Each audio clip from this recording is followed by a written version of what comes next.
Hey guys, tonight we wander back through time. Not a few decades or even a few centuries, but thousands of years, to the heart of an ancient land where the sun tells the time, the sky whispers secrets, and every shadow holds meaning. Welcome to Babylon. The year? Oh, somewhere around 1800 BCE. The smell of baked mud brick lingers in the air, mingling with the aroma of cumin and goat stew. You trudge through a narrow street, your sandals flapping softly against the dust-caked stones. The walls rise high around you, warm with heat from the midday sun, and you squint as the light casts long, slanting shadows down every alley. There's no ticking clock, no phone buzz, no digital countdown to bedtime. Just the rhythmic pulse of the sun climbing and falling in its eternal arc over the Mesopotamian plains. The locals, craftsmen, traders, priests, kids playing with palm husks, don't wear watches. They watch shadows. And somehow, incredibly, they always seem to know when it's time to pray, eat, or water the barley. It's a sun-drenched kind of magic. And if you're not careful, you might miss the moment entirely. So, before you get comfortable, take a moment to like the video and subscribe, but only if you genuinely enjoy what I do here. And I'd love to know, where are you listening from tonight, and what time is it where you are? Now, dim the lights, maybe turn on a fan for that soft background hum, and let's ease into tonight's journey together. You find yourself weaving through a crowd gathering near the base of a ziggurat, the iconic, layered temple tower that dominates the skyline. It's like a step pyramid made of sun-baked bricks, stretching upward like someone tried to build a ladder to the gods. A boy darts past you, dragging a clay tablet in the dust, drawing crude circles and lines. He glances at the angle of a pole's shadow nearby, then marks something else. This is no random doodle. He's mimicking what he's seen the priests do, telling time without a single gear or battery. Welcome to the first glimpse of Babylonian timekeeping, a world where the sun isn't just for light and warmth. It's the kingdom's cosmic metronome. You tilt your head back. The sun blazes unfiltered. Somewhere up those ziggurat steps, a priest adjusts a bronze rod, called a gnomon. Just a stick, really stuck upright into a flat surface. But that stick, casting its shadow, is part of an ancient equation. As the sun moves, so does the shadow, carving time into the earth in silent increments. You don't hear a tick, but the shift is real. You can feel it, like the gentle pace of a tide. Back then, knowing the time wasn't just useful. It was sacred. Rituals had to happen at the exact right moment, or risk angering the gods. Sacrifices, prayers, offerings, planting season, even royal ceremonies. All were tied to the dance of that shadow. Historians still argue whether these early timekeepers were more scientists or mystics. Some say they were just making educated guesses based on the sun's position, while others argue they understood more complex solar geometry than we give them credit for. Either way, it worked. That little shadow told them everything they needed to know. Now here's a quirky bit you won't find in most textbooks. The Babylonians didn't divide the day like we do. For them, morning and evening were slippery concepts. Days were cut up into 12 hours of daylight and 12 hours of night, but these hours weren't fixed. In summer, a daylight hour could be 75 modern minutes long. In winter, maybe just 45. Imagine your school day stretching and shrinking depending on the season. Horrifying, right? But back in Babylon, that elastic concept of time made perfect sense. Life moved with the light, and it meant that time was something you watched, not something you chased. You wander farther, slipping into the outer courtyard of the ziggurat. The bricks are warm beneath your feet, the pattern of shadows shifting with every passing minute. A merchant unwraps a bolt of dyed linen, then glances at the shadow's length before muttering, "Still early." No one needs a bell tower or a smartphone here. Time lives in the ground, in the angle of sunlight creeping across stone. And it's not just about the sun being up or down. Even its height matters. See, the Babylonians noticed how shadows changed with the seasons. Longer in winter, shorter in summer. Over time, they used these patterns to mark the turning of the year. That's right, from a humble stick shadow, they created one of the world's earliest calendars. But don't be fooled. These people weren't just squinting at the ground and making guesses. The ziggurat, that massive staircase to the heavens, was also a tool. From its summit, priests observed the sun's path across the sky, noting when it rose and set in different parts of the horizon. This helped them predict not only days and months, but eclipses and equinoxes. Not too shabby for folks with zero telescopes and a math system that used weird little cuneiform wedges. You pause beside a low wall, running your fingers across the weathered surface. It's not just decoration. It's a record. Somewhere on one of these bricks might be inscribed a date marked by a particular shadow at a particular time. Something like on the 14th day, the shadow fell behind the temple of Ishtar's pillar, and barley was planted. Specific, sacred, shadow-stamped. And speaking of the divine, Babylonians didn't separate science and religion like we do. To them, tracking the sun wasn't just practical. It was a way to commune with the gods. If a shadow arrived early or late, that might mean something, an omen, a warning, or a sign of divine favor. No pressure, right? Still, the system mostly worked. Priests knew when to call the city to prayer. Farmers knew when to irrigate. Even the king could plan his ceremonies down to the sunbeam. Of course, the whole thing falls apart on a cloudy day. But we'll get to that little disaster later. For now, you step back, watching as another shadow stretches across a cracked courtyard. It's barely noticeable, but if you stand still long enough, you can feel the day shifting inch by inch. The sun keeps rising, the shadow keeps sliding, and you realize you're inside one of humanity's first working clocks.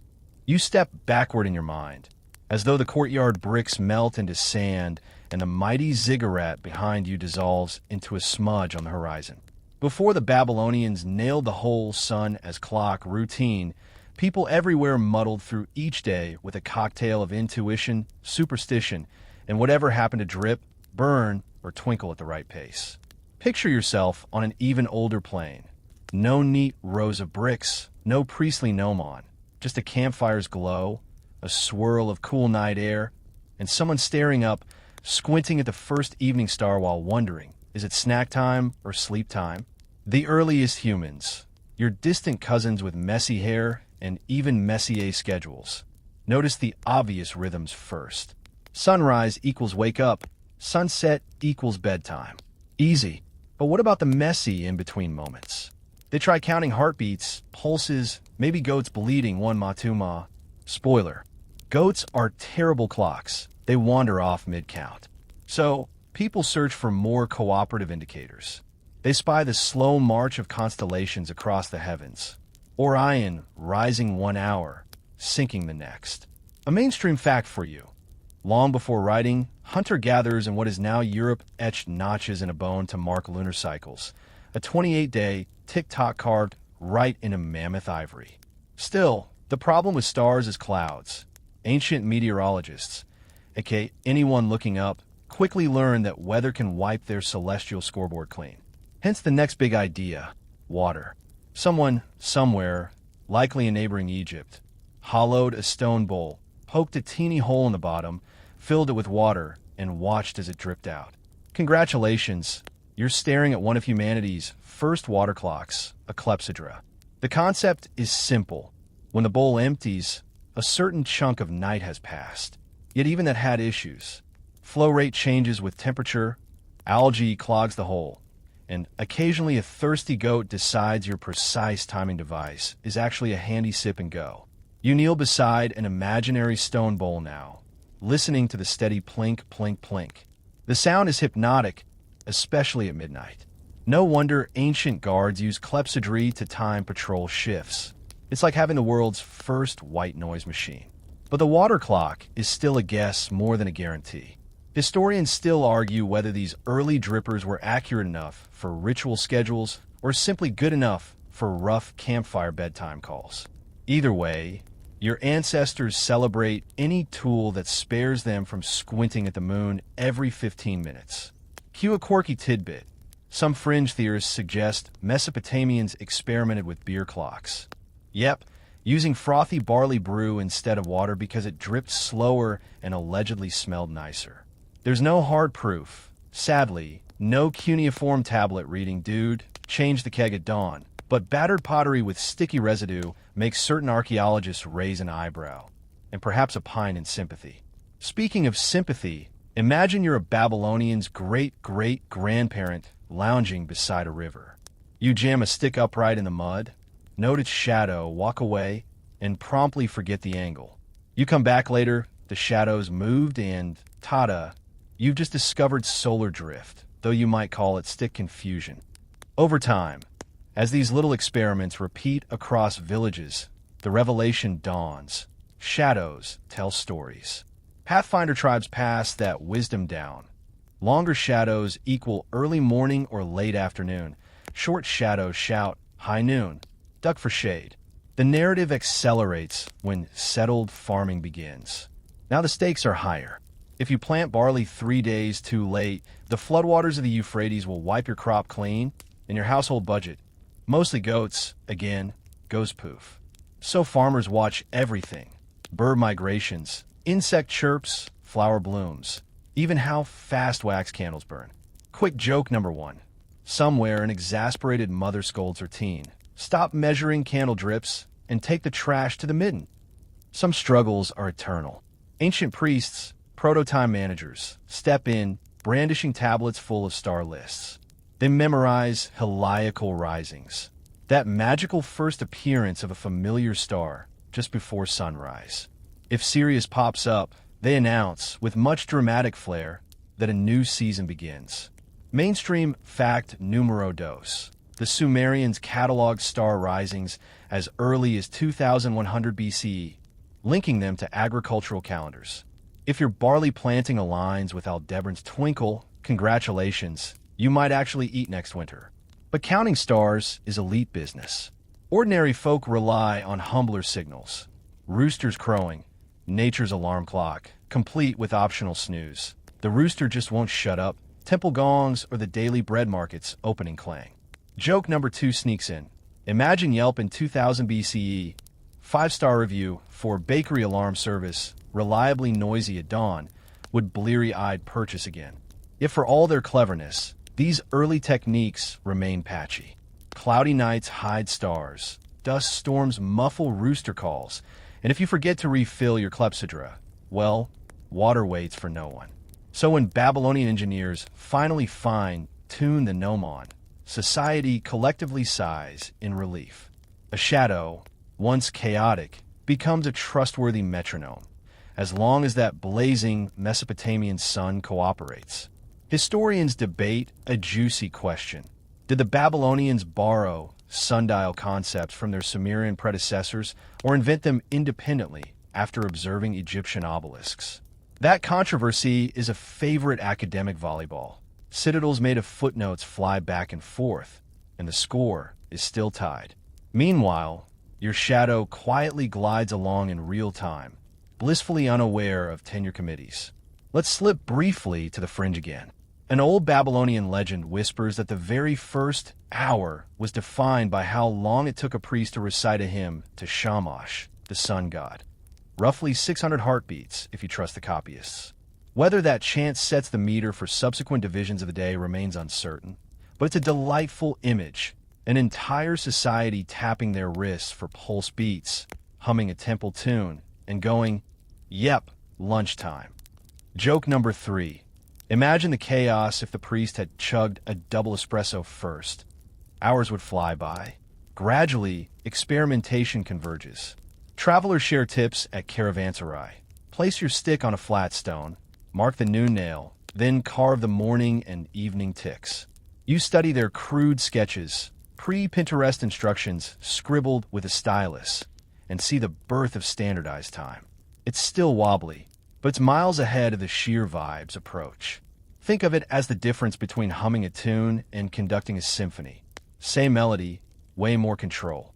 By the time you fade back into the brick streets of Babylon proper, you appreciate why the city feels revolutionary. All the earlier attempts, star scripts, dripping bowls, crowing chickens, piled atop one another to create fertile soil for the gnomon shadow game. You glance again at that boy dragging his clay tablet. His simple base 60 scribbles, echoing centuries of hit and miss-time hacks, represent an empire finally stringing the universe's clues into a coherent rhythm. The sun inches down. The golden light grows softer, more honey-hued. Somewhere a water clock empties with a faint gurgle. Someone else eyes the fresh, kindled street lamps. But here, within the city that will perfect shadow speech, you finally understand the absurd, heroic challenge your ancestors faced, carving invisible hours out of chaotic nature, one gurgle, twinkle, and bleat at a time. And tomorrow, Babylon will make that chore look, well, almost effortless.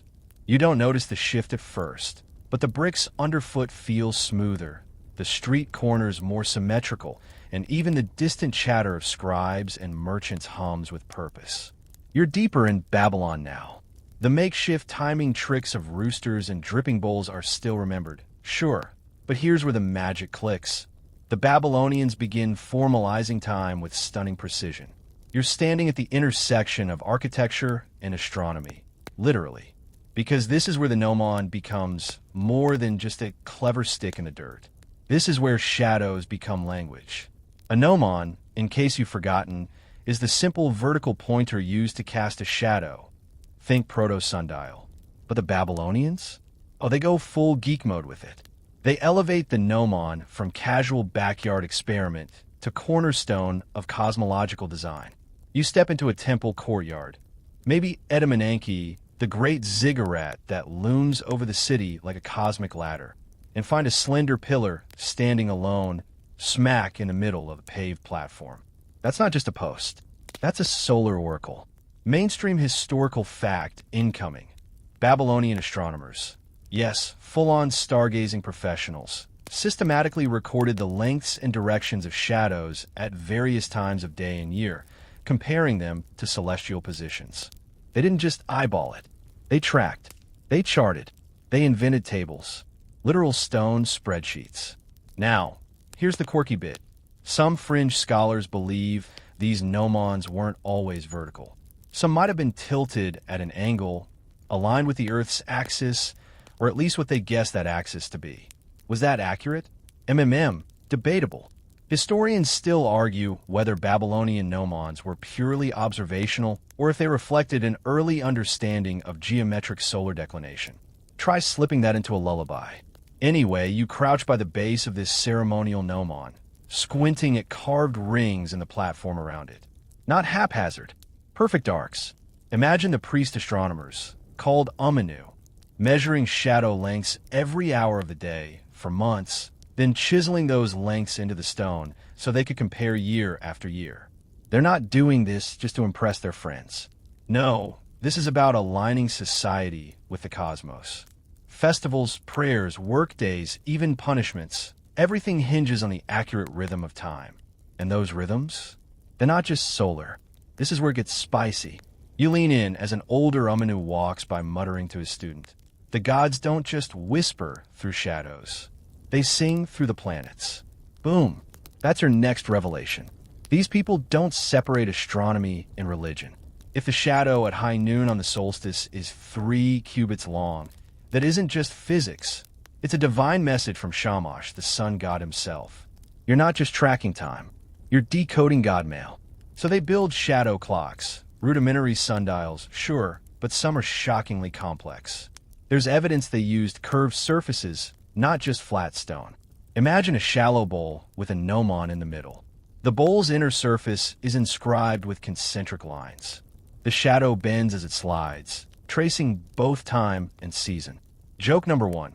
It's like a Mesopotamian smartwatch, except the battery never dies. The notifications aren't Akkadian, and you can't wear it on your wrist.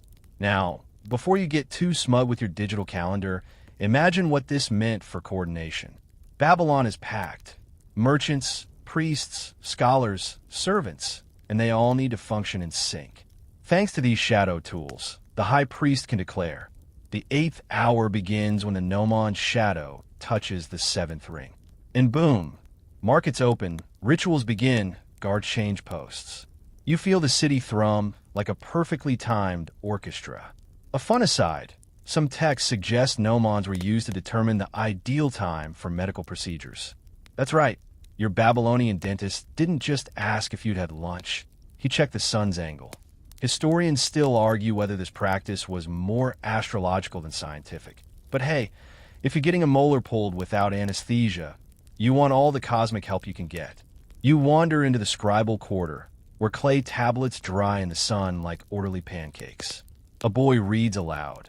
At the solstice, the noon shadow measured 1 cubits for fingers. The others murmur, nodding. These kids aren't reciting poetry. They're memorizing solar shadow ratios. Joke number 2. Imagine a pop quiz. Draw the correct shadow for 2 hours past sunrise during the vernal equinox, or you repeat the semester. Harsh. But here's where things really cook. The Babylonians don't stop at just measuring time. They divide it into parts. Predictable, clean, glorious parts. You already know their math system is base 60, sexagesimal, which means they think in 60s, not 10s. So guess what they do? Yep, they divide daylight into 12 hours, and nighttime into 12 more. Your 24-hour day? Thank these guys. Of course, those 12 daylight hours aren't fixed. In summer, the hours are longer. In winter, shorter. That's because the division is proportional to daylight.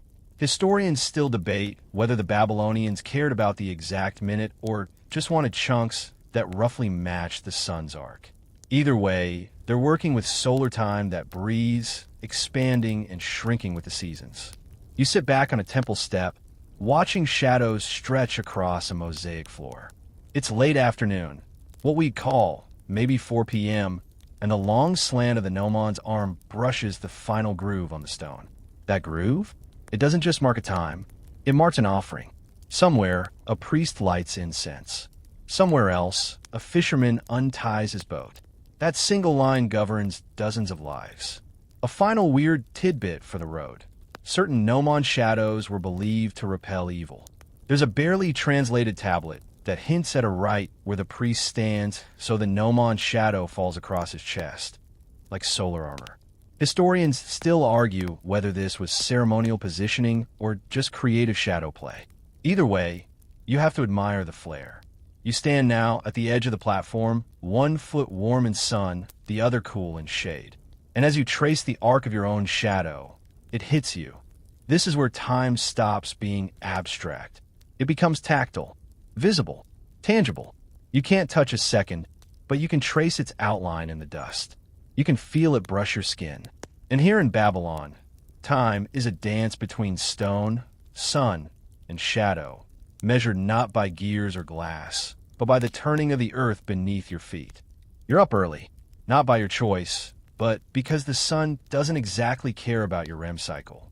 That first glint over the mud brick skyline of Babylon, it's not just sunrise, it's time punching in. And as you stretch your shadow across the temple floor like a yawning cat, you're stepping into the real meat of it now. How the Babylonians turned those drifting shadows into public timekeeping. We're talking the earliest shift bells, alarm clocks, and synchronized scheduling without a single battery. Imagine this. You're in the central square, the heart of the city's bustle. Carts creak, goats bleat, merchants shout over each other like it's Black Friday every day. And there, rising from the middle of the square, is a structure that's part sculpture, part science. A massive stone platform, tiered and carved with careful lines. This isn't just a sculpture, it's a shadow stage. A public gnomon. Mainstream fact, Babylonian city planners built communal time-keeping devices in public squares. Some were simple poles with marked floors, but the larger ones, those were communal masterpieces. These shadow clocks didn't just tell time, they announced it. The position of the shadow on the platform dictated what part of the day it was. Work started when the shadow crossed the second ring. Midday break hit when it reached the shortest line. And when it kissed the final arc, home time, baby. Now, here's a fun twist. Some of these time indicators weren't etched stone, but interactive installations. Clay tablets with little pegs could be adjusted to match seasonal shifts. Yes, Babylon had modular sundials. Fringe theory alert. Some researchers believe these pegs weren't just moved seasonally, but weekly, based on priestly adjustments. Like a sacred timekeeper walking around every week to recalibrate the city clock. Talk about job pressure. You see the ritual of it unfold. A priest or assistant, usually high-ranking, climbs the platform at sunrise. He squints, calculates, and, using his little stylus, makes the public declaration. The first hour has begun. That call? It ripples through the city. Markets open, scribes begin dictation, even schools kick off. Joke number 1. Somewhere a teenager groans. Ugh. First hour again? Can we skip to 5th? Here's the deal. This system isn't just for function. It's tied to divine order. Timekeeping was sacred. The sun, Shamash, was a god of justice, and the precision of his light dictated human fairness. So if your shop opened too early, or you try to sneak out of temple duty by pretending it was dusk, that wasn't just cheating the system. That was blasphemy. Historians still argue whether this deep connection between time and moral order came from religious law or a practical need to maintain harmony in growing cities. You walk past a row of vendors, each glancing anxiously at the shadow's edge. Not because they're superstitious, because timing matters. Certain permits only activate at certain hours. If you sell wine during the wrong hour, you can be fined, or worse, reported to the temple. There's a kind of sleepy humor in it. Babylonian bureaucracy enforced by Sunbeam. Let's zoom in on another public tool, the shadow slab. These were smaller, portable flat stones used by guards, scribes, and even builders. Picture a handheld sundial etched with calibrated lines and a detachable gnomon. Joke number 2. It's like a Babylonian Fitbit, except it doesn't count steps, it counts shadows. You might find a scribe in a shady alley, peeking into sunlight with his mini clock, muttering, 6th hour? Lunch break. You pause under a wooden canopy as a delivery boy rushes past. He's got to reach the temple kitchens before the gnomon's shadow hits the 8th ring. If he's late, the bread won't be accepted for the noon offering. Time here isn't abstract. It's baked into everything. Worship, business, education, even crime. There are clay records noting when suspects were arrested in the 3rd hour, or when a contract became void as the shadow reached its zenith. That's right, your legal status could hinge on the tilt of a stick. Now here's your quirky Babylonian tidbit of the night. Some gnomons were animal-shaped. No joke, archaeologists have found fragments of sundials with bull or lion figures in the center, possibly symbolic protectors of time itself. Imagine a lion casting the afternoon shadow, its tail marking the hour. Historians still argue whether these were symbolic, decorative, or meant to imbue the timepiece with divine protection. Either way, that's next-level shadow theater. You head toward a smaller neighborhood, tucked between workshops and bakeries. Even here, where folks aren't exactly rolling in silver, they're the miniature gnomon platform, cracked, worn, but functional. A woman sweeps around it, careful not to disturb the lines. She glances up, mutters something, then yells toward a doorway. 3rd hour. Start the pots. You hear a pan clang and someone groan. Even domestic chores align with solar rhythm. Joke number 3. Somewhere, a Babylonian teen is pretending not to hear, hoping his mom will think it's still 2nd hour. You sit on the edge of the platform as a breeze kicks up the dust. What's wild is that this all works beautifully. The city doesn't need synchronized clocks. It doesn't need digital alerts. It has the sun, and people trust it because it's visible, universal, fair. You can't fudge a shadow. You can't bribe the sun to rise later. That public transparency, it keeps people honest. And yet it's not rigid, because the Babylonian approach to time has breathability. It shifts gently with seasons, stretching and shrinking like the day itself. There's wisdom in that. Historians still argue whether this was out of necessity or a philosophical view. That time, like nature, should be fluid. But you're not here to settle that.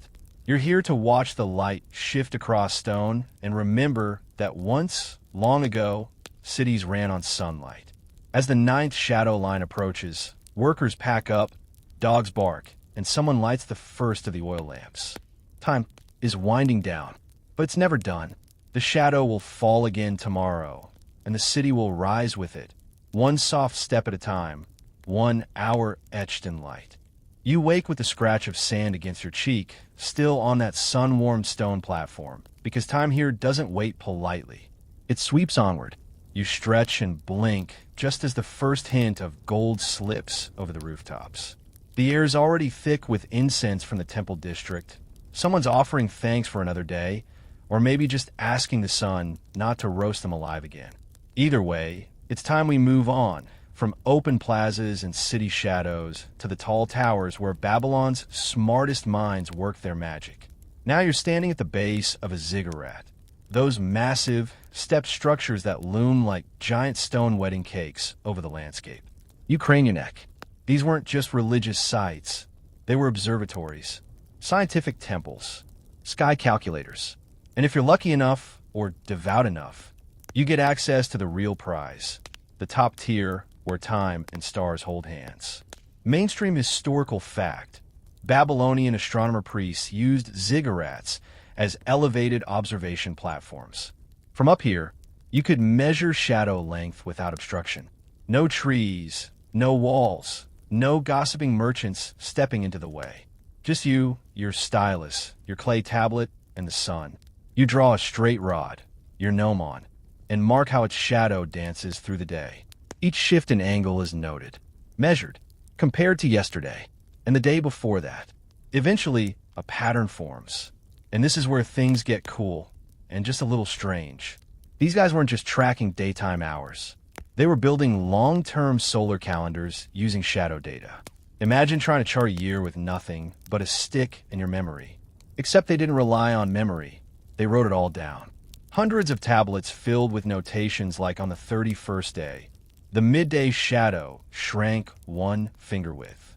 It's not poetic, but it's precise. Quirky tidbit for this leg of the journey. Some Babylonian scholars used shadow charts made from tortoise shells. They'd etch tiny calibration grids onto the inside of the shells, marking how far the shadow stretched by time of day and season. These mini diaries of the sun were portable, foldable even. Historians still argue whether they were reference tools for apprentices or personal divination devices. Either way, yes, you're holding a solar-powered planner made out of turtle. Now, high on this ziggurat, the air smells of sun-baked brick and distant ash.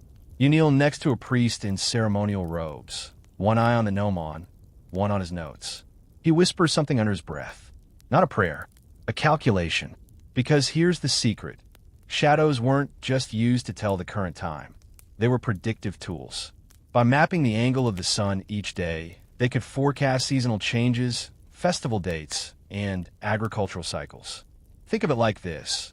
The ziggurat was a living sundial, but it also worked like an almanac. The temple staff wasn't just watching the present, they were planning the future. Joke number 1. And yet, somehow, they still couldn't predict when your cousin would borrow your donkey and forget to return it. You glance over at the far edge of the platform. A young apprentice is testing a new idea, placing colored tiles around the gnomon base to track light quality as the day passes. The shadows shift hue, yellow at dawn, crisp gray by midday, amber at dusk. Historians still argue whether this chromatic mapping was aesthetic, symbolic, or an early form of atmospheric study. But the result? Beautiful, moody light shows. Time marked not only by length and angle, but by color. As you walk along the platform's edge, you find a cluster of smooth pebbles laid out in a spiral. A crude calendar? A memory aid? Or maybe just a nervous apprentice doodling? You'll never know. But what you do know is that every observation, no matter how small, was folded into Babylon's growing body of astronomical knowledge. These weren't casual sky gazers. They were hardcore empiricists thousands of years before lab coats were a thing. And still, it wasn't all math. It couldn't be. Time was sacred. The gnomon shadow was seen as the sun's finger, reaching down from heaven to touch earth. In temple rituals, when the shadow reached a certain point, sacrifices began. Dances commenced. Even oracles were summoned. You watch as a priest places an offering of dates and beer just as the shadow brushes the threshold of a carved doorway. Joke number 2. Even in the Bronze Age, folks knew how to bribe the clock gods. Now, here's a question nobody can quite answer. Did the Babylonians invent the idea of hours, or did they just refine it? Historians still argue whether their division of daytime into 12 parts, yes, 12, was influenced by earlier Sumerian practices or homegrown entirely. What we do know is they treated daylight as divisible like a pie to be sliced. 12 hours from sunrise to sunset. But here's the kicker, it wasn't a fixed length.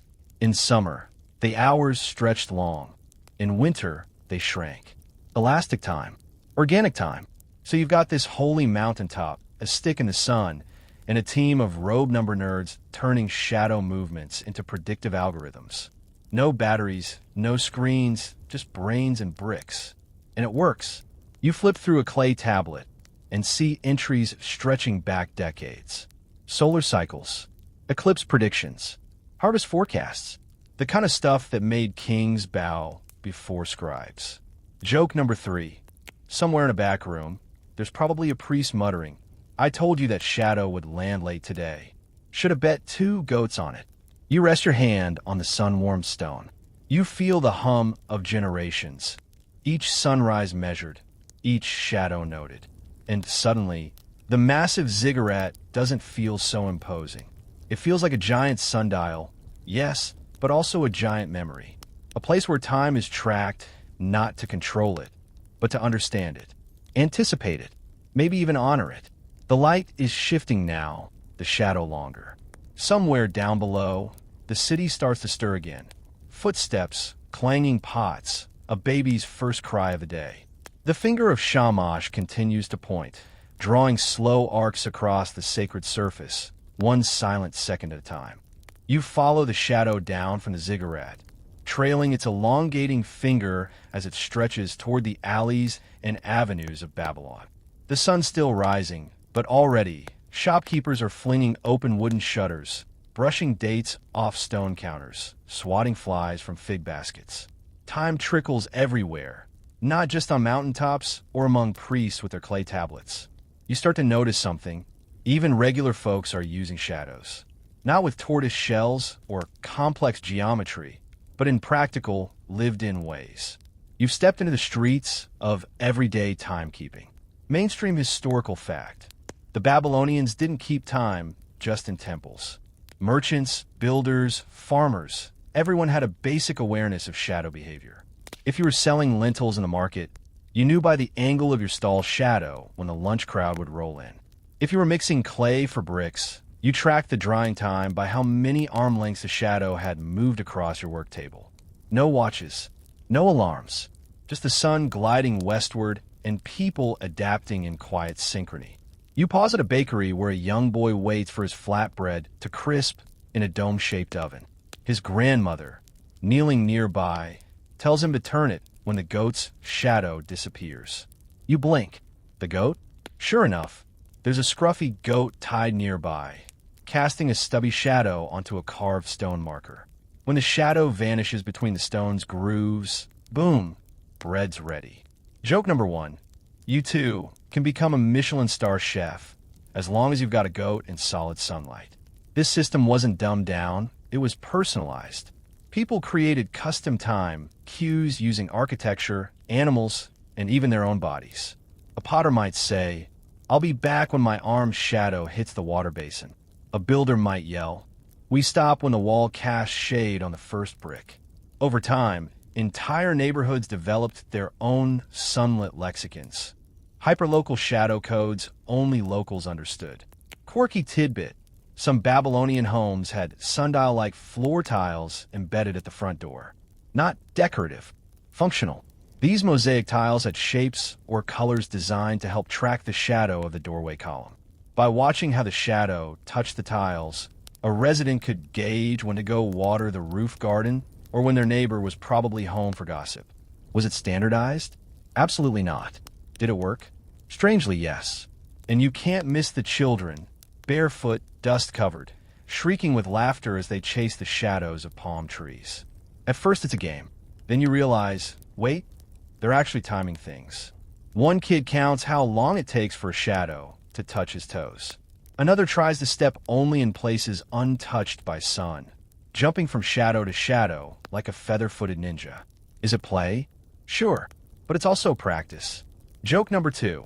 Who needs apps when you've got tiny humans doing field tests with sunbeams and tree trunks?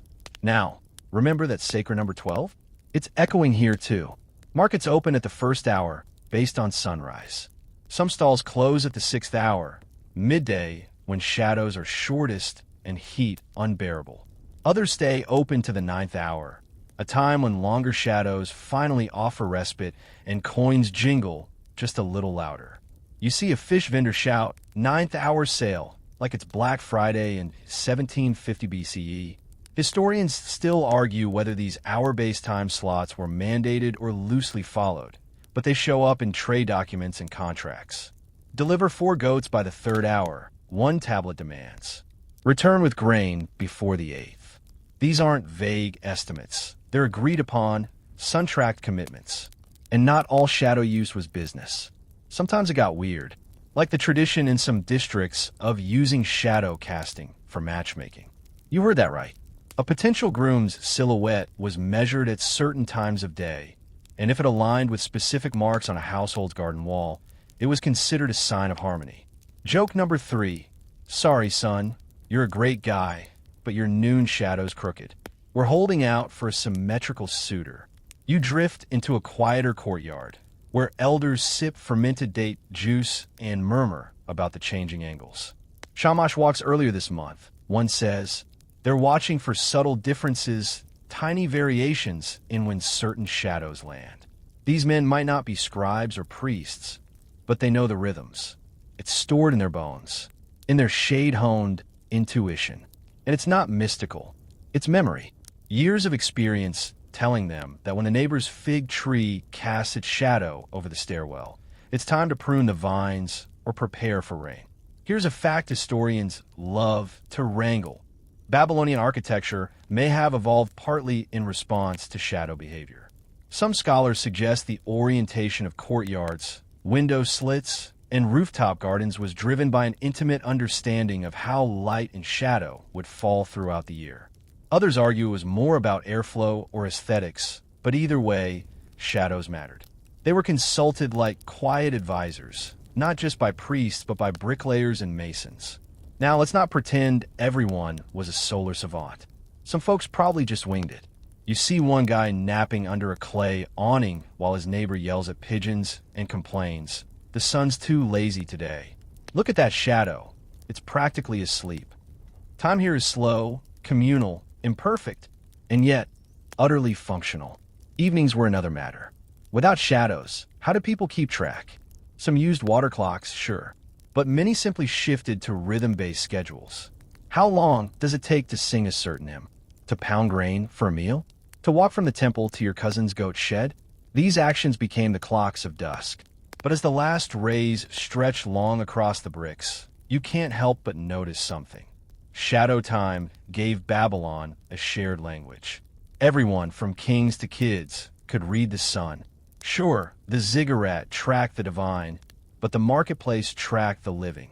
And somewhere between the sacred and the everyday, Babylon built a city-wide sundial, invisible and humming with soft, sunlit precision.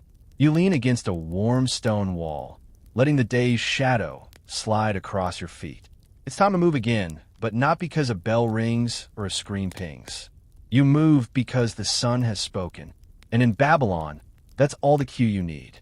Now that you've clocked some time in the markets and alleys, you loop back toward the grander side of Babylon. The towering temples, scribe-filled libraries, and stone floor halls where timekeeping wasn't just a practical tool, but a state concern. You slip into the shadow of a tall temple wall, cooling your skin, and there it is. One of the earliest intersections of science and politics, calendar regulation. Because once the priests mastered measuring time with shadows, you better believe the kings wanted in. Mainstream historical fact, the Babylonian calendar was lunisolar, meaning it was based on both the moon's phases and the solar year. But here's the twist. Maintaining a lunisolar calendar required constant adjustments. The lunar months didn't line up neatly with the solar year. So priests inserted extra months every few years, called intercalary months, to keep the seasons aligned. And what decided when to add them? You guessed it, observations of shadows and celestial positions, especially during equinoxes and solstices. Now, imagine you're the high priest tasked with declaring, "Yep, we're adding a whole new month next year." Not a minor decision. Agricultural cycles depended on it. Religious festivals hinged on it. Tax deadlines, royal coronations, every system leaned on that call. So what did you do? You didn't guess. You climbed the ziggurat, watched how the sun's shadow fell at noon, and tracked how it shifted from year to year. That was your calendar app. Only it didn't crash, didn't update mid-scroll, and it definitely didn't need Wi-Fi. Quirky tidbit. There's some fringe speculation among archaeoastronomers that Babylonian temple courtyards were intentionally designed as solar shadow labs. Not just pretty gathering spots. Their paving stones, marked with subtle grooves and slight depressions, may have served as tracking points for equinox shadows. Picture a priest pacing silently across that courtyard at sunrise, measuring the angle where the central column's shadow hit a designated crack in the stone. Not for magic, for math. It wasn't all smooth sailing sun science, though. Historians still argue whether these shadow observations were systematic or interpretive. Did priests follow hard-coded rules or read omens in the flickering light? Some records suggest they use concrete calculations, while others imply they mix solar data with dreams, sheep livers, and the occasional thunderbolt. Joke number one. According to this shadow and this goat's spleen, next month is definitely double length. But whether it leaned empirical or not, the calendar was political power. Controlling the calendar meant controlling when taxes were due, when the army mobilized, and when you could declare a divine festival, aka throw a massive party in the king's name. If you're Nebuchadnezzar, that's pure PR gold. So the question arises, how did a sun shadow measuring priesthood not clash with royal agendas? Spoiler, they often did. Shadow readings could contradict political timing. Imagine a king eager to start the New Year festival to rally support, but the shadows disagree. The high priest says, "Not yet, your majesty." The sun hasn't hit the equinox marker. The tension? Palpable. So what happens? The priest might fudge it, or the king might bribe the priest. Or, if Babylonian gossip is to be believed, they might invent a divine dream to override the sunlight. Joke number two. Last night, Marduk told me the shadow was early this year. He also wants more incense. A lot more incense. You enter one of those ancient halls, your feet padding across polished stone, where scribes record royal decrees alongside solar data. Here, you spot a clay tablet etched with dates, grain tallies, and, yes, a sun glyph at the top, next to a tiny hand-drawn shadow stick. That little stick? It's likely a reference to a gnomon, the upright rod used to track solar position. The same one from temple towers, only miniaturized for record keeping. Let's pause here. Gnomons weren't just priestly tools anymore. Around this time, they began to spread. Some larger homes had rooftop gnomons. Certain schools may have used them for basic teaching. Kids were probably scolded for snapping them off or doodling smiley faces in their shadows.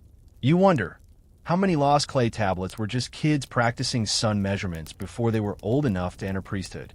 Here's another twist. Inner-city disputes about time were real. Some cities used slightly different measurements or chose different markers for solstices. The sun's shadow wasn't always cast equally across Mesopotamia's flat, dusty expanse. One city might claim it was the first of Nisanu, while another insisted it wasn't yet spring. And with no centralized clock to sync them all, the result? An entire region humming along similar, but slightly different timelines. Calendrical chaos, Babylonian edition. Still, in spite of the confusion, the calendar kept Babylon ticking. And it all hinged on shadow watching. Temple records show that year after year, priests returned to the same spots, waiting for the same angle, the same line of light that marked the beginning of planting season or the start of a sacred fast. And they waited in silence, sometimes for hours for that exact moment. Time, in these cases, wasn't rushed. It was sacred. And shadows? They weren't just cast by the sun. They were cast by the gods. Joke number three. Sure, the sun marks the seasons, But have you tried explaining that to someone who just really wants the festival to happen so they can drink fermented pomegranate wine for 6 days straight? By the time you leave the temple courtyard, the shadows have shifted again, longer now, slanting off the rooftops like lazy arms stretching across the city. You glance at the base of a gnomon carved into the outer wall and notice a thin line scratched beneath it. A past priest's mark, maybe from last year, maybe from 100 years ago. You realize these shadows aren't just passing, they're layered, like whispers in sunlight, echoing through time. And just as the Babylonians used them to track days and declare months, you start to wonder how many modern systems still owe a debt to that one man, standing in a courtyard, squinting at a line, waiting for the sun to tell him what comes next. Your feet take you farther from the temples, past a cluster of houses where laughter drifts through reed walls, and into a quieter stretch. Gardens, workshops, and a shaded grove where the city exhales. It's here, tucked into a patch of sun-dappled stillness, that you find something different. A small, almost forgotten column stands alone. No inscriptions, just a vertical rod and a stone base, its shadow stretched thin and elegant across the earth. It doesn't belong to a temple, or a palace, or even market stall, and that's what makes it special. This is where timekeeping gets personal. Mainstream historical fact. By the Neo-Babylonian period, roughly 600 BCE, the knowledge of shadow-based time tracking had trickled down from the ziggurats to the people. Farmers, artisans, and even well-off families began to adopt simplified versions of temple sundials, gnomons, shadow boards, and marked posts to manage their days. It wasn't just for high priests anymore. The sun belonged to everyone. Picture it, a potter using a clay disc with ridges to time firing sessions. A shepherd marking shadow lengths in the dust to decide when to rotate grazing fields. A housewife glancing at the courtyard wall to know when to start dinner prep. The sun didn't clock in or out, but it left clear hints if you knew how to read them. Quirky tidbit. In some Babylonian households, women were the unofficial timekeepers. Especially in rural or mid-tier urban homes, it fell to them to judge when the bread should rise, when a midday meal was due, and when to start fetching water before dusk. There's no surviving Babylonian moms against overbaked lentils club, but if there were, they'd be the real sun scholars, tracking those shadows like pros, with maybe a bit of shade thrown at tardy husbands. You kneel beside the old rod, noticing faint etchings in the stone base, a circle with tiny notches along the edge. Not 12 like a modern clock, but maybe 8. Maybe seasonal divisions, or phases of daylight, or just someone's best guess. Historians still argue whether these markings were standardized or improvised. Were they based on official temple data, or did people invent their own systems using observation, intuition, and trial and error? Imagine young kids learning to tell shadow time, the same way modern kids learn to read analog clocks. When a shadow hits this line, you better be home. Simple, elegant, ancient, and probably just as stressful as missing curfew now. Joke number 1. Your mom might not know what a gnomon is, but she definitely knows when the sun says it's chore o'clock. What's fascinating is how embedded shadow time became in the rhythm of daily life. It wasn't precise down to the minute. No alarms, no digital beeps, but it was enough. Enough to know when to irrigate. When to start walking to the market before the sun scorched your feet. When the beer sellers closed shop for afternoon prayers. Enough to give shape to the day. You drift toward a nearby irrigation ditch, where thin canals trace neat rectangles across dusty soil. This is the engine room of Babylon. It's farms. Out here, timing was survival. Plant too early, and the heat scorches the sprout. Too late, and the rains wash your seeds away. The solution? Shadow poles. Farmers would track the sun's angle at planting time, measuring how far the shadow stretched across their fields at midday, then align their activities year to year based on what they'd seen in the past. It was generational knowledge, passed down not in textbooks, but in the position of shadows on soil. Here's another quirky layer. Some early sun-based devices were more ritual than tool. Clay figurines with tiny poles stuck into their heads. Gnomon dolls, if you will, have been unearthed in rural temples. Were they part of a shadow measuring rite, a child's learning toy, or something stranger? Joke number 2. Nothing says fun family ritual like a creepy sundial watching you do your taxes. Shadow-based timing also filtered into Babylonian medicine. Ancient texts mention when the shadow is longest as an ideal time to brew certain herbal remedies. Whether this was scientifically sound or just symbolic, the implication is clear. People trusted the sun's movements as a kind of cosmic metronome, even for healing. And then there's the weird stuff, fringe theories, and speculative archaeology. Some researchers believe that traveling merchants used portable gnomons with folded cloth shadow boards. Basically, early sundials on the go. Historians still debate whether this was widespread or limited to elite traders. But you can't help picturing a trader unfurling his linen cloth in the sand, checking the angle before deciding, yeah, I've got 2 shadow lengths to reach Uruk before dark. Joke number 3. Imagine your GPS just says, turn left at high noon. Good luck with that. But here's the thing that really settles in your chest as you watch the shadows glide across the courtyard. These weren't just tools. They were time's footprints. Every faint scratch, every dusty mark was someone's attempt to tether the infinite to the immediate. You picture a young boy carving a mark into a courtyard stone, testing it each day to see if it still catches the shadow at the same angle. He's not a priest, not a scholar, just curious, just trying to understand his world. And this is the Babylonian gift. They turn time into something visible, something local, something intimate. Not locked away in divine rituals or royal proclamations, but sprawled out in every alley and backyard.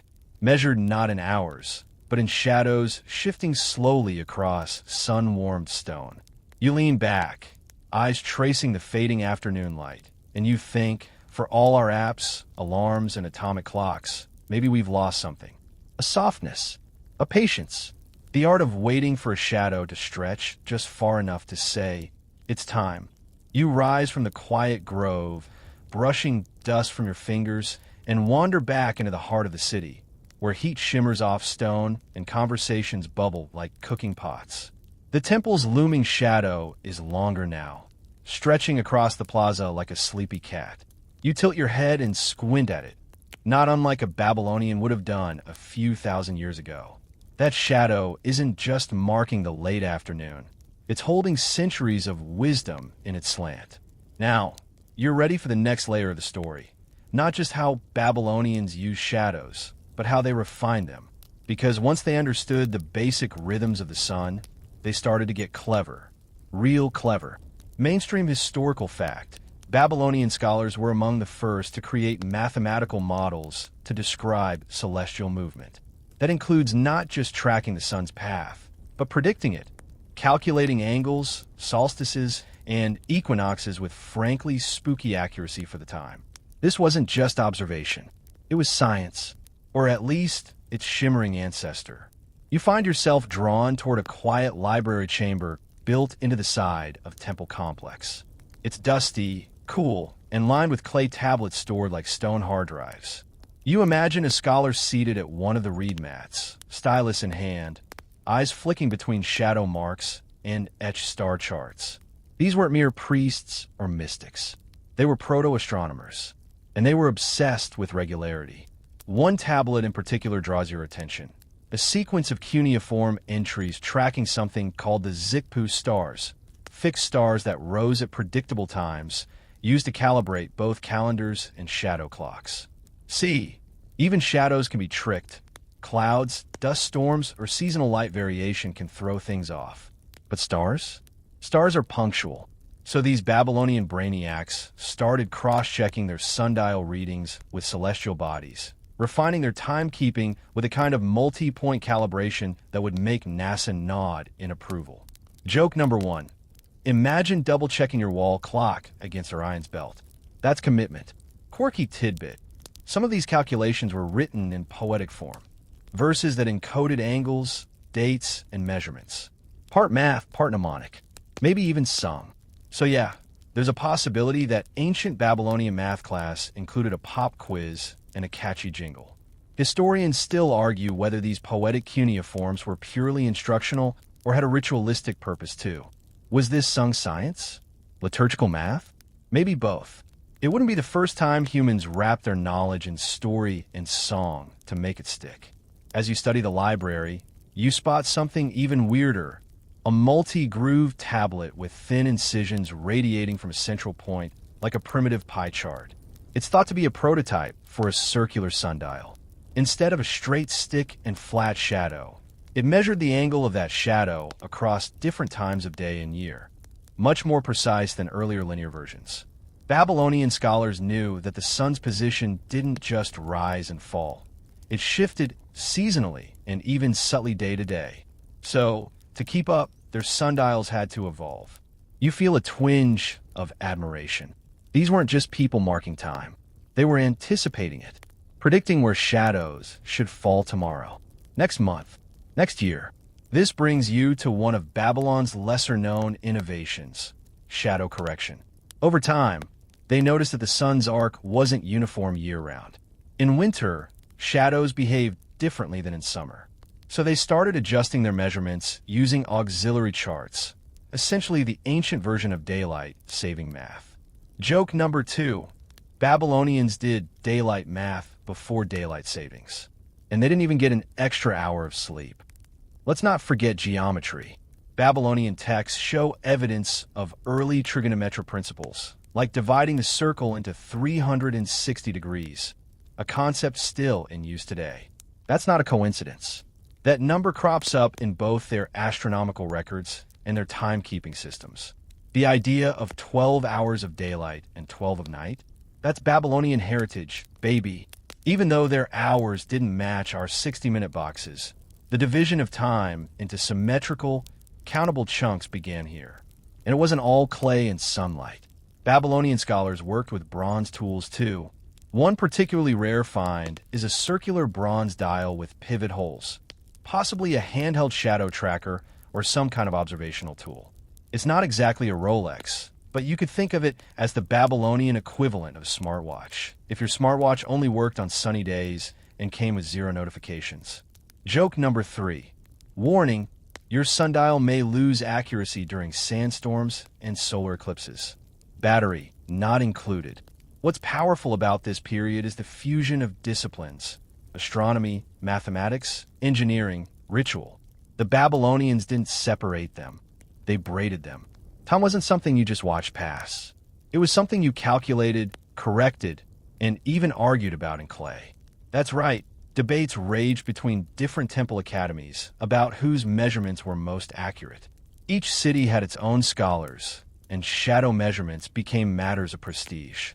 A better sundial meant better crop predictions, smoother rituals, and, let's be honest, a more impressive flex at the next royal dinner. Historians still debate whether these cross-city competitions led to collaboration or bitter rivalry.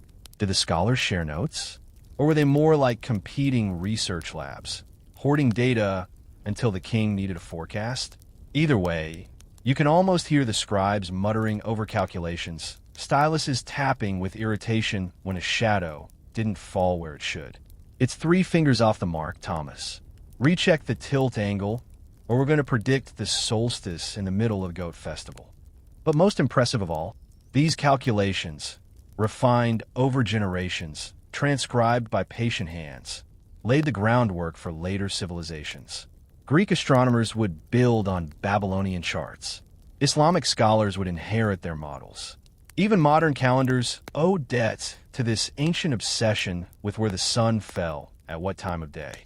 So you sit quietly now, back against the cool wall of the tablet chamber, and watch the late afternoon shadow climb slowly up the opposite wall. You think about how much brain power went into this simple stretch of darkness. How many eyes watched? How many hands measured? How many minds bent themselves around the idea that time could be shaped, not just followed? And you realize this wasn't just about telling time. It was about owning it. You step out of the shadowed library and into the warm afternoon light again, letting it spill over your skin, over your thoughts, over the quiet hum of a city winding down toward dusk. The story you're unraveling now moves beyond tools and tablets. It's about how Babylonian culture lived with shadows, making them part of rituals, laws, and even personal identity. The sun isn't just a clock. It's a symbol, a presence, a godlike witness to everything. And its shadows? Those stretched shapes became more than timekeepers. They were signs, omens, and messages. Mainstream historical fact: Babylonian legal codes occasionally reference time as measured by shadows. For example, some laws mandated deadlines or time limits explicitly defined by shadow lengths, before the shadow reaches the third notch or by the setting sun's edge. It was a legal and social framework that relied on the natural world to govern human affairs. Imagine this in practice: a merchant agreeing to deliver goods by the length of the midday shadow, or a labor contract stipulating work hours from sunrise until the shadow crosses the courtyard. The city's rhythms were tied directly to celestial movement, weaving nature's slow clock into everyday fairness and obligation. Quirky tidbit: shadow lengths also played a part in Babylonian superstition and personal fortunes. Some believed that the shape or direction of their own shadow at certain times could predict health, luck, or divine favor.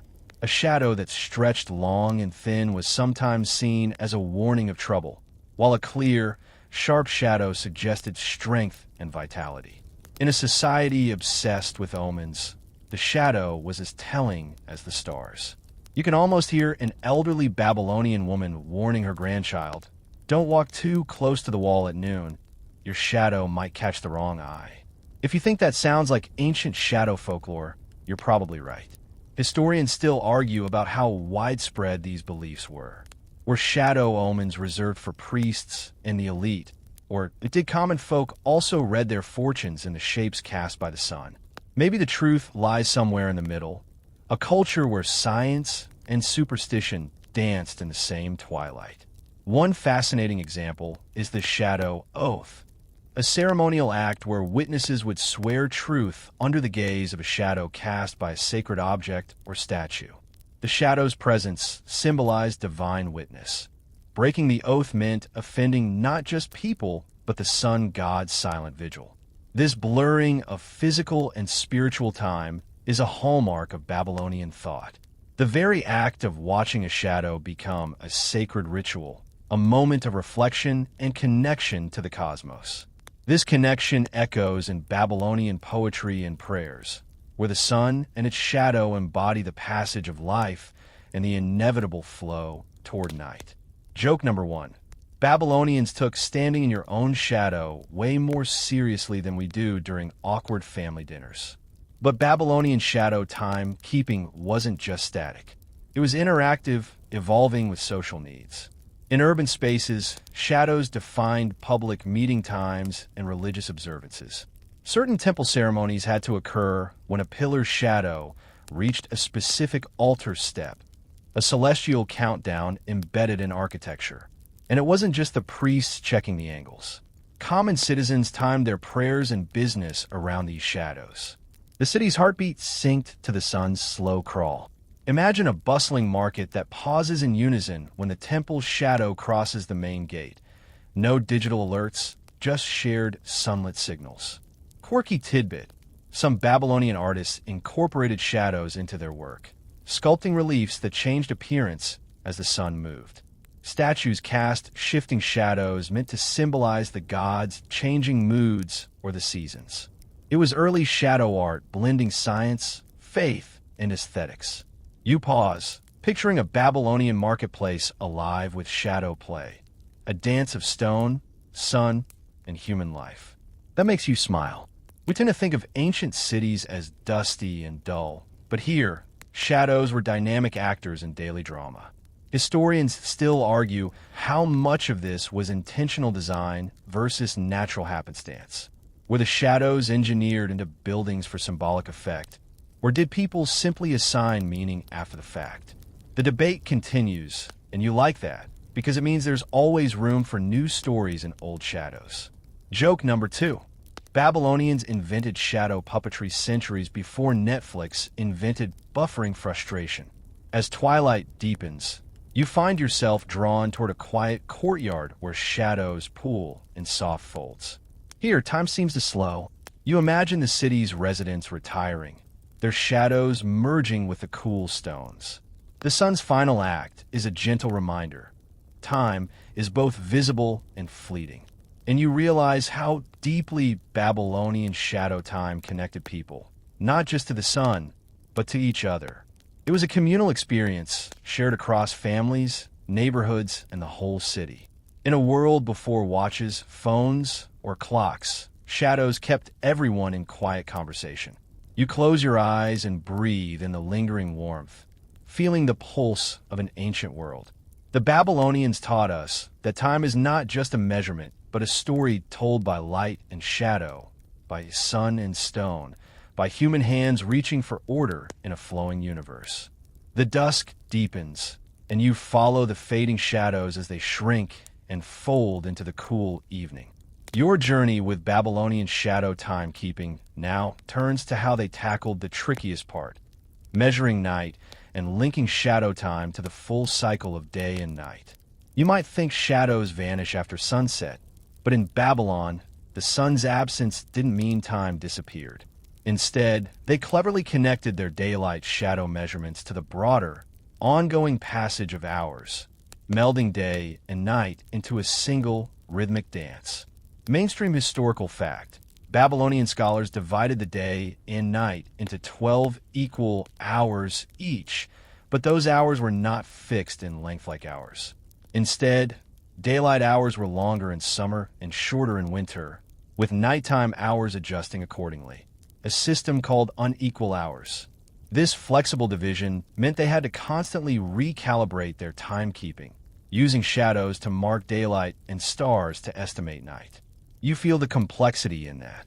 Measuring time by shadows alone was simple enough when the sun was up, but once darkness fell, the game changed.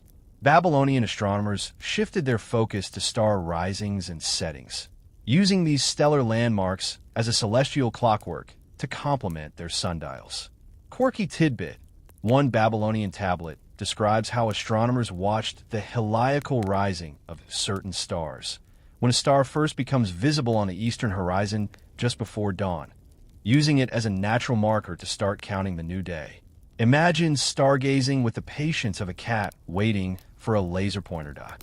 This wasn't casual star watching, it was rigorous timekeeping. You might chuckle imagining a Babylonian astronomer sighing in frustration. Come on, serious, just pop up already.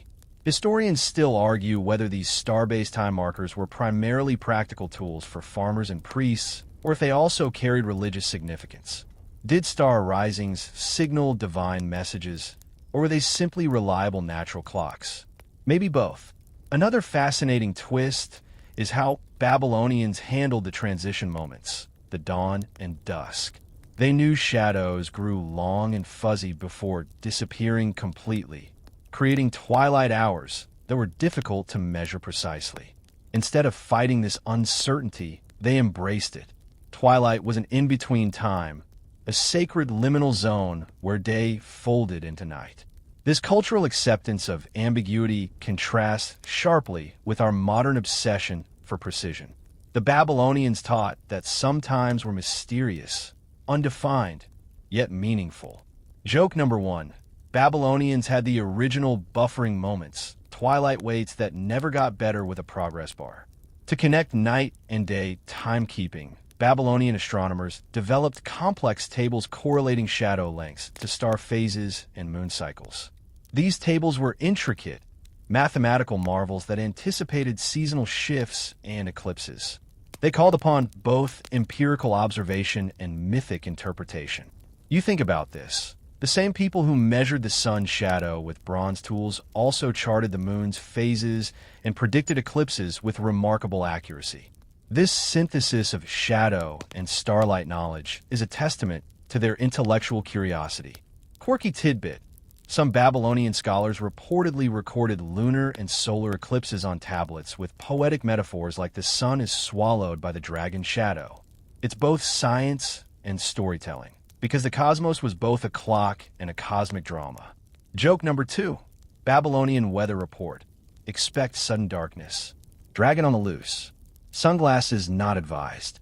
Historians still debate how much this celestial lore influenced Babylonian daily life beyond elite astronomers. Were eclipse warnings heeded by common folk? Or did such knowledge remain locked in temple archives?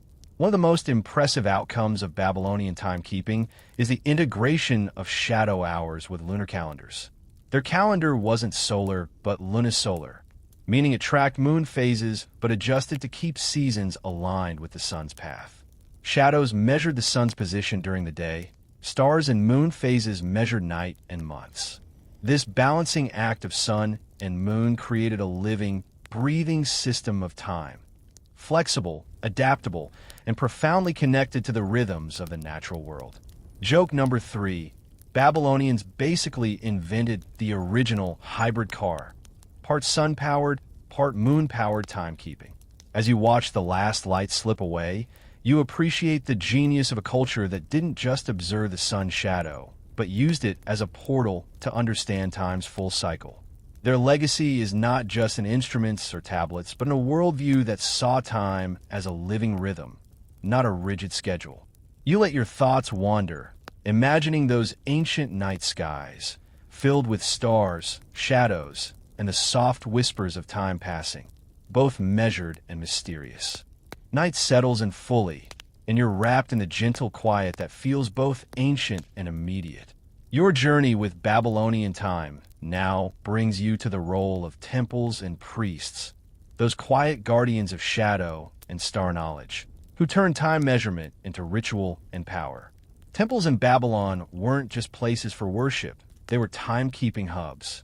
You can picture the priests climbing stone steps to check sundials or noting shadow lengths on temple walls, their careful observations shaping the city's calendar and social rhythms. Mainstream historical fact: Babylonian priests, known as Amanu, were the expert astronomers and timekeepers responsible for maintaining complex records and calendars. They used shadow measurements to schedule religious festivals and agricultural activities, ensuring the community stayed in sync with cosmic order. Their role was not merely practical, it was deeply sacred. Timekeeping was intertwined with divine will. The sun god Shamash, associated with justice and truth, was also the light that cast shadows, so measuring those shadows was, in a way, reading the will of the gods. Quirky tidbit: Babylonian priests sometimes used shadow measurements to decide the best time for sacrifices or prayers. One obscure ritual involved watching the shadow of a ceremonial staff called a gadilu. The moment it reached a specific point would signal the start of a sacred rite. Imagine waiting for your shadow to hit the right mark before lighting incense or offering a goat. Historians still argue about how much power shadow measurements gave priests over everyday Babylonian life. Did the average citizen care deeply about shadow time, or was it mainly an elite priestly obsession? Maybe the truth, as often, was somewhere in between. Practical time keeping filtered through sacred tradition. The temple was also a center for education, where apprentices learned to read shadow lengths, track stars, and interpret celestial omens. Timekeeping was a skill, a craft, and a form of knowledge passed down in hushed classrooms lit by flickering oil lamps. Joke number 1. Babylonian pre-students probably had the original version of "Why is this sundial not syncing with my watch?" Headaches. One of the most fascinating intersections of shadow time and ritual is the Babylonian New Year Festival, Akitu. This event, timed precisely by the sun's position and the length of shadows, celebrated cosmic renewal and social order.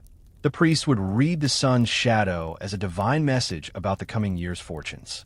You can imagine the tension in the temple courtyard, everyone holding their breath as the shadow hits the predetermined mark.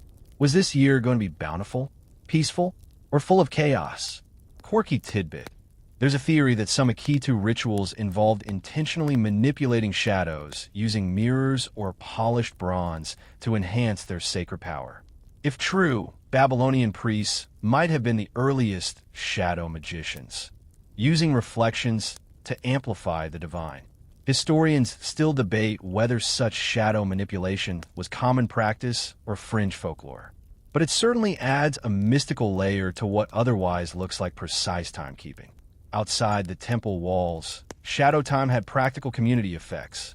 Farmers relied on shadow measurements to determine planting and harvesting seasons, while traders timed journeys and market openings. Shadow time was woven into the very fabric of Babylonian civic life.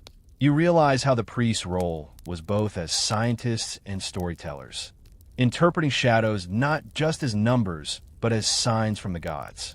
Joke number 2. Babylonian priests had to explain, no, the shadow doesn't lie. Your crops are just unlucky this year. As you settle deeper into the night's calm, you can almost hear the rhythmic chanting of priests marking the passing hours, their voices rising and falling in sync with the sun's slow dance across the sky and its shadows stretching, shrinking, and finally fading. The sacred and the scientific, the practical and the mystical, they all converged in Babylon's shadow timekeeping. The priests were the nexus, guiding a civilization through the quiet flow of light and darkness. Joke number 3. Babylonian priests, the original shadow brokers, selling time and divine insight with a side of incense. And so, as you sink into the calm, you carry with you the knowledge that measuring shadows was never just about clocks or calendars for the Babylonians. It was about connecting with something greater, something timeless in the ever-shifting light. You lean back, feeling the night's stillness settle around you like a soft blanket. The shadows have faded from walls and streets, but their story lingers. And now you explore how Babylonian shadow measurement influenced later cultures, spreading its quiet magic through time and space. The Babylonian legacy wasn't locked behind clay tablets. It traveled, transformed, and inspired. The ancient sun-shadow science was a seed planted deep into the roots of later civilizations' clocks, calendars, and even their philosophies about time itself. Mainstream historical fact: Babylonian astronomical and timekeeping knowledge significantly influenced Greek scholars, who in turn passed it to the Roman world and beyond. The gnomon, the vertical stick used to cast shadows, became a staple of Greek sundials, an inheritance from Babylon's innovation. Imagine the flow of knowledge like a shadow itself, stretching from Babylonian temples across deserts and seas into Athens' bustling agoras and Rome's marble forums. The Babylonians didn't just measure shadows.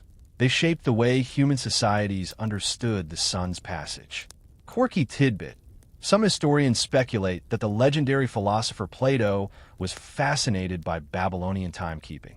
There's a fun, though unproven, idea that Plato's academy might have used shadow measurements as metaphors for knowledge and truth, shadows representing ignorance and light as understanding. Maybe your own nightly shadows are quietly reminding you to seek the light.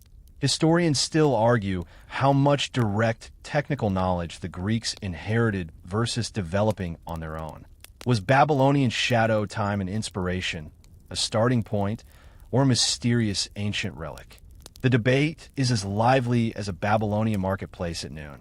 This legacy spread further, too. Islamic scholars in the medieval period translated Babylonian astronomical texts and refined shadow-based timekeeping tools, perfecting sundials that still measured prayer times today. Even in modern times, the principles remain surprisingly relevant. Joke number 1. Babylonian shadow secrets passed on like an ancient group chat, except the messages took centuries to deliver. Shadow measurement also influenced art and architecture beyond Babylon. Ancient temples in Egypt, Greece, and later medieval Europe were built with an eye towards sunlight and shadow, aligning structures to solar cycles and celestial events. You can think of shadow time as a kind of ancient GPS, marking not just hours but guiding spiritual and civic life with light's gentle hand. It's fascinating to realize how much of our built environment is still shaped by this ancient dialogue between sun, shadow, and stone. Quirky tidbit: the medieval noon cannon, a device used in some European cities, was a kind of high-tech descendant of Babylonian shadow time. It fired a cannonball precisely when the sun's shadow hit a particular angle, helping townsfolk set their clocks. It's like Babylon's shadow measurement went from bronze sticks to booming blasts. Historians still argue about the timeline and exact routes of knowledge transfer. Did Babylonian shadow timekeeping reach Europe directly, or was it filtered through layers of Greek and Islamic scholarship? The exact path is a historical shadow dance itself. Joke number 2. From Babylonian sundials to medieval cannons, timekeeping definitely got louder over the centuries. Beyond technology, the Babylonians' blending of science and spirituality inspired cultural attitudes toward time's nature. The idea that time flows with light and shadow, that it's cyclical and intertwined with the cosmos, echoes in philosophies and religious practices worldwide. You pause to think how this ancient worldview contrasts with modern, digital time's cold precision. Babylonian time was tactile, sensory, alive. It reminded people that time is part of nature, not separate from it. Joke number 3, Babylonian time. When losing track of time meant you actually forgot to watch the sun's shadow, not your phone. As your mind drifts on this long wave of history, you feel the enduring warmth of Babylonian shadows, a reminder that even as clocks tick endlessly forward, time's true measure is still written in light and shade, in the patient movement of sun and stone. The night deepens, and you feel time slowing, but your journey with Babylonian shadow measurement presses on into the practical nitty-gritty, the actual tools and techniques they use to turn sunlight into numbers. You picture a Babylonian craftsman patiently carving the gnomon, a simple vertical rod, and carefully erecting it in a public space. It looks like just a stick, but it's a gateway, a magical pointer that reveals the sun's invisible path through its shadow. Mainstream historical fact: the Babylonians primarily used the gnomon to cast shadows on flat surfaces, marking the changing lengths and directions throughout the day. The shadow's length was carefully recorded, often on clay tablets, providing data for timekeeping and astronomical calculations. The genius lay in simplicity. You might expect high-tech instruments, but instead, a stick and a flat surface became a sophisticated clock and calendar. Quirky tidbit: some Babylonian sundials were portable, mounted on small, decorated tablets that priests or merchants could carry. Imagine ancient travelers pulling out their sundial tablets at noon, like a modern-day smartphone to check the time. Though without apps, of course. Historians still argue how widespread these tools were among common people. Did everyday Babylonians carry pocket sundials? Or was the technology reserved for priests and scholars? The archaeological evidence is tantalizing but incomplete. You notice how shadow length varies dramatically with the sun's height, and Babylonians tracked this carefully, using tables correlating shadow length to time and season. They understood that the shadow at noon changes throughout the year, shortest at the summer solstice, longest at the winter. Joke number 1, Babylonian sundial tip: don't stand in the shadow while checking your shadow's length. It messes up the data.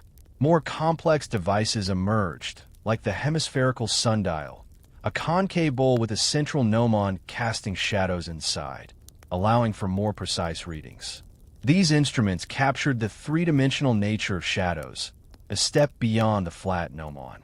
Quirky tidbit: some scholars suggest these hemispherical sundials inspired later innovations in astronomy, including early astrolabes, tools that map stars and planets by angles and shadows.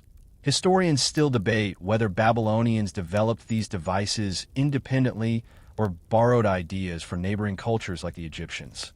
The cross-cultural exchange in Mesopotamia was vibrant, making it hard to assign clear invention credits.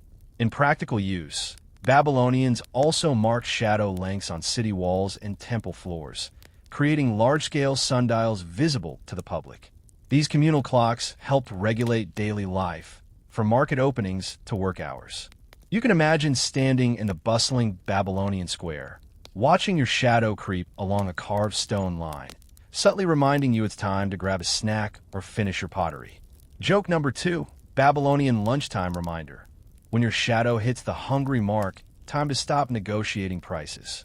Interestingly, Babylonians also used shadow ratios rather than absolute lengths for calculations, which is a surprisingly modern concept. They compared the shadow length to the gnomon's height, creating trigonometric relationships that predate formal trigonometry by centuries. Quirky tidbit. This early trigonometry influenced their ability to predict eclipses and planetary movements, making shadow time measurement both a practical and predictive science. Historians still argue about the mathematical sophistication of Babylonian timekeepers. Were they intuitive geometers or early mathematicians laying groundwork for later Greek trigonometry? The tools were not perfect. Weather could disrupt shadow measurements, and overcast days were timekeeping dead zones. Babylonians learned to interpret cloudy periods as natural pauses, adjusting their calculations accordingly. Joke number 3. Babylonian weather forecast. Cloudy with a chance of lost shadows. Bring a sundial umbrella. As you let your thoughts drift from the tools to the hands that wielded them, you appreciate the delicate balance between simplicity and sophistication in Babylonian shadow timekeeping. A stick, a flat surface, and a keen eye became instruments to capture the sun's slow march, turning the invisible into the measurable. You realize that even today, these ancient techniques echo in our wristwatches, smartphones, and GPS satellites.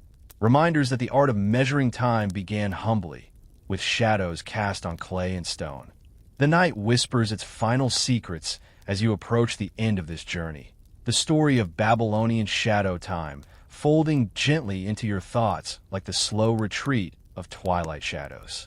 You feel the weight and wonder of thousands of years pressing softly against your mind, inviting you to rest.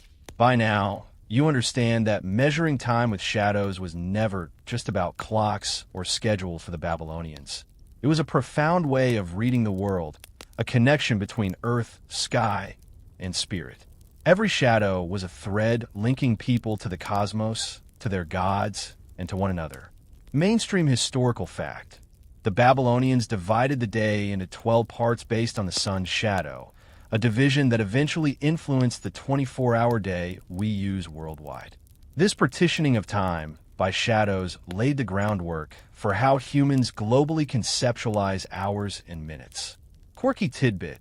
Some scholars suggest that Babylonian shadow divisions influenced not only timekeeping, but even storytelling rhythms. Maybe the rise and fall of shadows inspired their epic tales and poetry, the heartbeat of ancient Mesopotamian culture. Historians still argue about the exact origins of the 12-hour division, whether it stemmed purely from shadow measurements or also from earlier Sumerian numeric systems. But the shadow's role in defining the day's segments remains undeniable.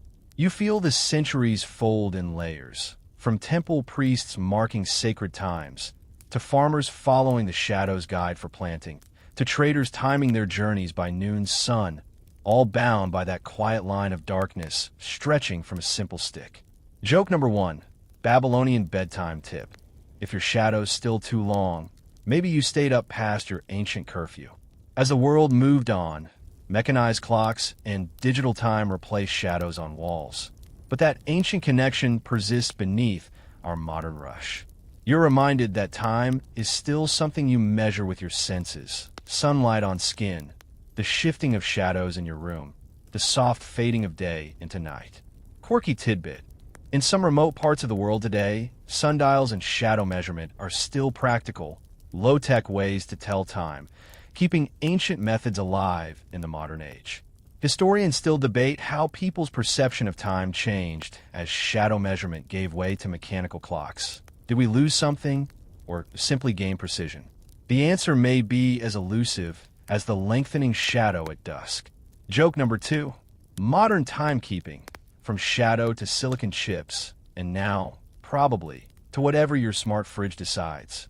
Now, as you close your eyes, you carry the gentle rhythm of Babylonian shadows with you. The slow, sure passage of the sun, the whispered stories of temple priests, and the invisible lines that connect all timekeepers across millennia. Let the quiet darkness enfold you, the soft fading light of history lulling your mind into rest. The shadows fade, but their story remains, etched softly into the fabric of your thoughts. A timeless reminder that every moment is a dance of light and dark, measured by the steady hand of ancient sunlit science. Good night. The night is calm now, the last traces of light slipping quietly away. As you settle beneath the covers, your thoughts drift gently with the fading echoes of ancient shadows. You're wrapped in the warmth of distant temples and quiet, sunlit squares where people long ago measured time, not with gears or digits, but with a simple stick and a steady gaze. The gentle movement of shadows reminds you that time itself is soft and flowing, more felt than counted. It's the subtle, shifting light on your skin, the slow pull of night across your window, the heartbeat of the earth turning beneath the sun. There's comfort in knowing that the same sun that guided Babylonian priests also warms your face tonight. Let yourself sink deeper into rest, carried on the invisible rhythms of the cosmos, where shadows stretch and shrink in an ancient, endless dance. The past whispers softly, inviting you to join the quiet flow of time, peaceful and unhurried. Sleep well and dream of shadowed paths and sunlit moments, timeless and serene.